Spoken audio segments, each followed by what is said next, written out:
Samantala, tiniyak ng National Democratic Front of the Philippines na iimbestigahan nila ang nangyaring pananambang ng New People's Army sa convoy ng CAFGU sa Davao del Norte.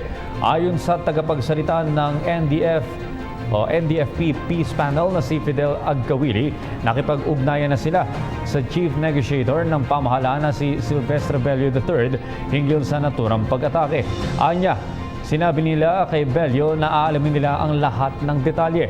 Lalo na sa pagkakaalam nila ay naka-active defense mode ang NPA mula noong Hulyo 26 na inanunsyo ng bagong pinuno ng kanilang National Operational Command na si Ka Oris Madlos.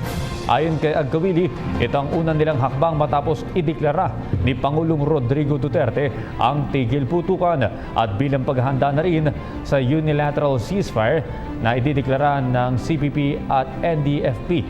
Sinabi ito ni Agcawili matapos magbabala ang Pangulo na posibleng bawiin na lamang ang unilateral ceasefire kung hindi rin lamang makikipagtulungan ang CPP-NPA sa pagtataguyod ng kapayapaan.